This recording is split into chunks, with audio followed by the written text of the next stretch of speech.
আসসালামু আলাইকুম। কোরআন উইকলি। আমি আপনাদের সাথে একটা আয়াত শেয়ার করব এবং এটির সূক্ষ্মদর্শিতা নিয়ে আলোচনা করব, যেটি কোরআনের 17তম সূরা, সূরা বনী ইসরাইলের 32 নম্বর আয়াত। ওয়ালা তাকরাবুজ জিনা ইন্নাহু কানা ফাহিশাতান ওয়া সাআ সাবিলা। এই আয়াতটি কোরআনের সেই অংশ যেটি মহানবী সাল্লাল্লাহু আলাইহি সাল্লামের 10টি বিখ্যাত আদেশের শামিল। কিছু সাহাবী বলছেন এটি হচ্ছে মুসা আলাইহিস সালামকে দেয়া শিক্ষার মূলনীতিগুলোর অংশ। আবার মজার ব্যাপার হচ্ছে এই আয়াতটি যে সূরাতে, তার নাম হচ্ছে বনী ইসরাইল, ইসরায়েলের সন্তানগণ। যাই হোক, এই বিশেষ আয়াতে আল্লাহ বলছেন তোমরা জিনা বা ব্যভিচারের নিকটবর্তী হও না, এটির ধারে কাছেও যেও না। তিনি এটা বলেননি লা তাজিনু, তোমরা ব্যভিচার করো না, ব্যভিচার করতে যেও না। তিনি বলেছেন তোমরা এর ধারে কাছেও যাবে না। অন্যভাবে বলা যায় এটা একটা কাজ এবং অনেকগুলো ছোট ছোট আচরণ যেগুলো কাজটির দিকে নিয়ে যায়। কাজটির একটি পরিধি আছে যা চারপাশে ঘুরতে থাকে এবং আপনি কাজটির ধারে কাছেও যেতে পারবেন না। যেই সংবেদনশীলতা নিয়ে কোরআনের ভাষা আল্লাহ রাব্বুল আলামিন ব্যবহার করেছেন, আমাদেরকে সেই ভাষা বুঝতে হবে যাতে আমরা আল্লাহর বিজ্ঞতার তারিফ করতে পারি এবং বুঝতে পারি কিভাবে তিনি আমাদের পরামর্শ দিচ্ছেন, যাতে আমরা সমস্যাগুলো উতরে উঠতে পারি।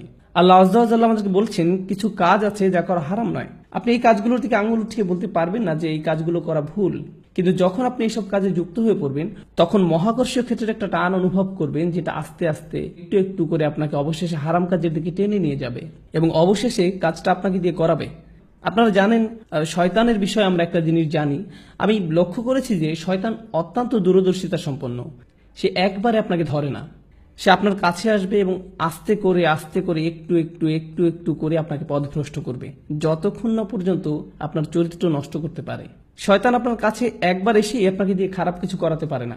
আপনারা জানেন আদম আলাহিসাল্লামের এবং হাওয়া আলাহিসাল্লামের গল্পেও, ইনশাল্লাহ আমরা যখন সেই গল্পে যাব, ওই গল্প থেকে কোরআনের জ্ঞান সম্পন্নতা সম্পর্কে আমরা জানব।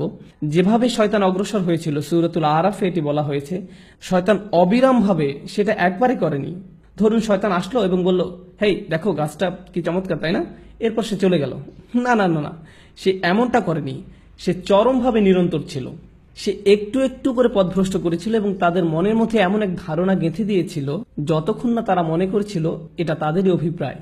আপনারা জানেন, এবং যখন মানুষ শয়তানের কথা শুনতে শুরু করে, এটি একই সূরাতে আল্লাহ বলছেন ইন্না ইবাদি লাইসা লাকা আলাইহিম সুলতান, আমার বান্দাদের উপর তাদের মানে শয়তানের কোনো কর্তৃত্বই থাকবে না। অন্যভাবে বলা যায়, যেসব লোক সত্যিকারভাবে আল্লাহর কাছে আত্মসমর্পণ করে তাদের উপর শয়তানের কোনো কর্তৃত্ব থাকে না। কিন্তু যারা আশ-শায়তানু ইয়াউদুকুম ফাকরাউ ইয়ামুরুকুম বিল ফাহশা, সূরাতুল বাকারা, শয়তান আপনাকে আদেশ করবে বিলল্লাপনা করার জন্য। অন্যভাবে বলা যায়, যখন আপনি শয়তানের কথা একটু শুনবেন, আপনি তাকে একটু শক্তি দিচ্ছেন। আপনি তার কথা আরেকটু ভালোভাবে শুনবেন, তো আপনি তাকে আরেকটু বেশি শক্তি দিবেন। আর আপনি যখন তার কথা অবিরামভাবে শুনতেই থাকবেন, একসময় সে আপনাকে আদেশ করবে।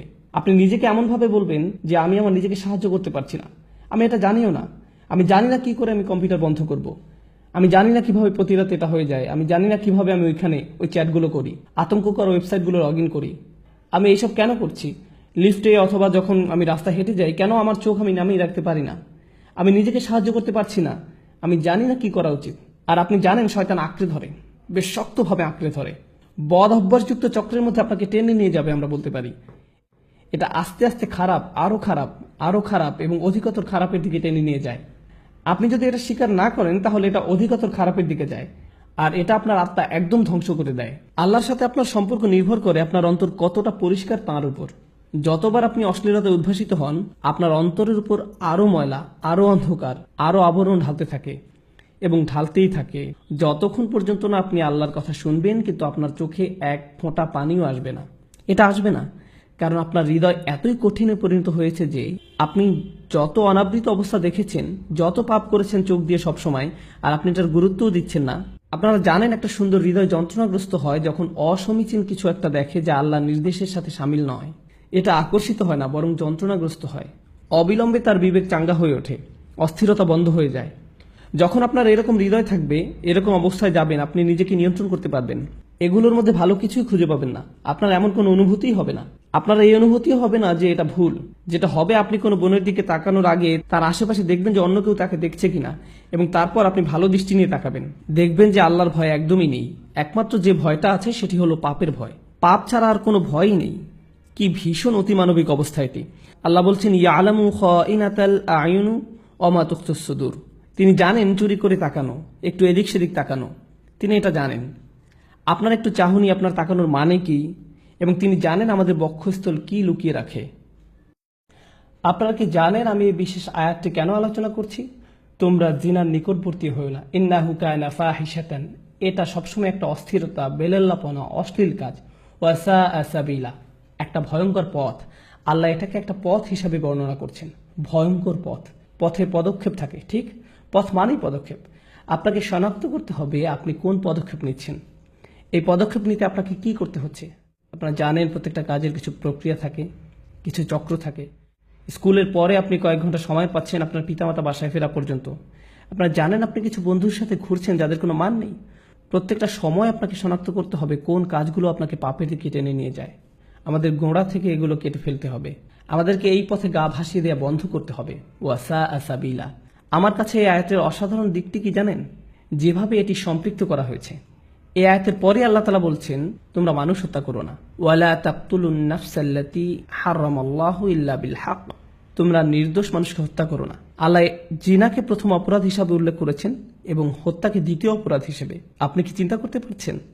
আপনি মনে করেন হত্যা অনেক বড় অপরাধ, ঠিক? কিন্তু আল্লাহ বলছেন যখন আপনি অন্য মানুষের মর্যাদা লঙ্ঘন করবেন, এটি হচ্ছে ফাহশা।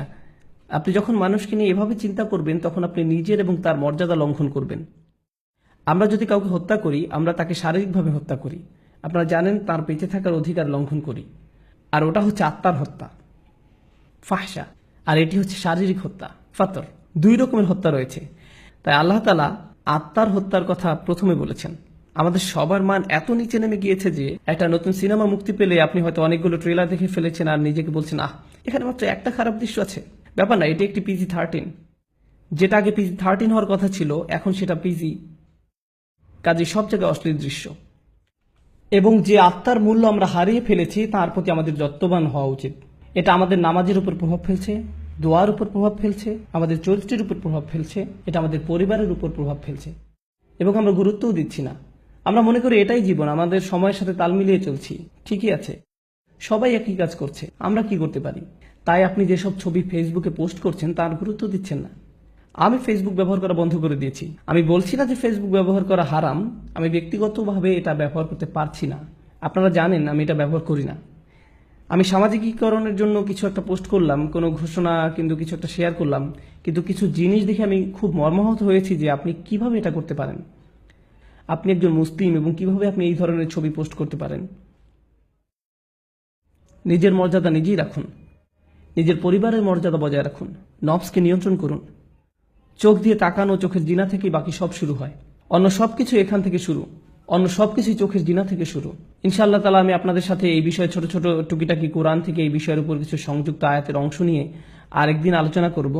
কিন্তু আজকে ইনশাআল্লাহ শেষ যে জিনিসটি আলোচনা করব তা হচ্ছে ফাহশা, যার অনুবাদ হচ্ছে লজ্জাহীনতা, উত্তেজনা, অশ্লীলতা। আরবি ভাষার কিছু নিয়ম আছে যেগুলো একই রকমের, ওয়াহাস এবং ফাহাস। ওয়াহাস মানে হচ্ছে বন্যপ্রাণী, ফাহাস মানে হচ্ছে যে বন্যপ্রাণীর মতো আচরণ করে। লজ্জাহীনতা এমন একটি আচরণ হিসাবে বর্ণনা করা হয়েছে যেটি বন্যপ্রাণীর আচরণের মতো। আল্লাহ মানবকুলকে মর্যাদাবান করেছেন। আদম আলাহিসাল্লামের উপর যে শাস্তি দেওয়া হয়েছিল সেটা হলো তার জামা কাপড় খুলে ফেলা হয়েছিল। আমাদের আদি পিতামাতার জামা কাপড় খুলে ফেলা হয়েছিল। এটা আল্লাহর পক্ষ থেকে একটা শাস্তি ছিল এবং অবিলম্বে তারা বুঝতে পেরেছিলেন যে তাদের উচিত নিজেদের ঢেকে রাখা। তারা সমাজ থেকে নিজেদের ঢাকার শিক্ষা পাননি, সমাজ তাদেরকে লজ্জাহীনতার শিক্ষা দেয়নি। আপনারা জানেন আজকাল আমাদের নৃতত্ত্ববিদরা আপনাদেরকে শেখাবে যে আপনারা জানেন সমাজ আমাদেরকে জামা কাপড় দিয়েছে। এটা একটা সামাজিক যৌক্তিকতা যে আমরা ইতিহাস থেকে জামা কাপড় পরা এবং নিজেদের ঢেকে রাখার শিক্ষা পেয়েছি, কিন্তু প্রকৃতিগতভাবে আমাদের বন্যপ্রাণীর মতো থাকার কথা ছিল। আদম আলাহিসাল্লাম সমাজ থেকে কিছু শেখেননি, তাকে আল্লাহ বিবেক দিয়েছিলেন এবং যখন তার কাপড় খুলে ফেলা হয়েছিল তিনি প্রকৃতিগতভাবেই তাড়াতাড়ি নিজেকে ঢাকার চেষ্টা করেছিলেন। আমাদের আদি পিতামাতা নিজেকে ঢাকার চেষ্টা করেছিলেন। আমাদের এমন মানুষ হওয়া উচিত যেন আমরা আমাদের নিজেদের ঢেকে রাখতে পারি এবং অন্যদের দিকে না তাকিয়ে অন্যদের মর্যাদা দিতে পারি। যদিও তারা নিজেদের মর্যাদা নিজেরা রাখতে না পারে, তবুও আমাদেরকেই তাদের মর্যাদা দেওয়া উচিত, কারণ ওরাও আল্লাহর সৃষ্টি। এবং আমাদের নিজেদের প্রতি সম্মিলিতভাবে মানবকুলের প্রতি বেশি সম্মান বোধ থাকতে হবে, তাদের দিকে না তাকিয়ে যেভাবে এক বন্যপ্রাণী অন্য প্রাণীর দিকে তাকায়। আল্লাহ আজ্জাল্লাহ আমাদের আধ্যাত্মিকতা বৃদ্ধি করে দিন। চলতি আত্মিক সমস্যা যা আমাদেরকে চোখ নিচে নামিয়ে রাখতে দেয় না তা থেকে সুস্থ রাখুন এবং আল্লাহ আমাদেরকে অসৎ সঙ্গ, ওই অবস্থা, ওই সব কাজে সম্পৃক্ততা যেগুলো আমাদেরকে ভয়ঙ্কর ভয়ঙ্কর পথের দিকে টেনে নিয়ে যায় তা থেকে বিরত রাখুন। আল্লাহ আজ্জাল্লাহ আমাদের শুদ্ধ সুস্থ আধ্যাত্মিক জীবনের পথ পরিষ্কার করে দেন এবং সহজ করে দিন। বারাকাল্লাহু লি ওয়া লাকুম। আসসালামু আলাইকুম কোরআন উইকলি। আসসালামু আলাইকুম কোরআন উইকলি। নবী করিম সাল্লাল্লাহু আলাইহি সাল্লাম আমাদেরকে বলেছেন, যে লোক অন্যকে ভালো কাজের দিকে নির্দেশ দেয় সেও ওই ভালো কাজের সওয়াব পাবে। আমাকে অনুগ্রহ করুন এবং আপনাদের সবাইকে অনুগ্রহ করুন, এই ভিডিও থেকে যদি ভালো কিছু পেয়ে থাকেন তাহলে ভালোটা শেয়ার করুন, বন্ধু এবং পরিবারের সাথে শেয়ার করুন, সওয়াব পান। এটি অত্যন্ত সুন্দর একটি প্রকল্প। আমি সত্যিকার অর্থেই কোরআন উইকলি সফলভাবে চালানোর জন্য সবাইকে তারিফ করছি। আমি দোয়া করছি যাতে আল্লাহ তাদেরকে আরো বেশি বেশি করে রহমত দান করেন, তারা আরো ভালো ভালো কাজ করুক। আল্লাহ বলছেন, যারা মানুষের প্রতি কৃতজ্ঞতা জানায় তারা আল্লাহর প্রতি কৃতজ্ঞতা জানায়। মহানবী সাল্লাল্লাহু আলাইহি সাল্লামের হাদিস থেকে আমরা এই শিক্ষা পাই, আমাদের অবশ্যই ভালো কাজের তারিফ করতে হবে। অন্যের ভালো কাজের তারিফ করা একই সাথে আল্লাহর কথা ছড়ানো, মানে তাদেরকে আরো বেশি সওয়াব পেতে সাহায্য করা, নিজেদেরকে আরো বেশি সওয়াব পেতে সাহায্য করা ইনশাআল্লাহ তাআলা। বারাকাল্লাহু লি ওয়া লাকুম।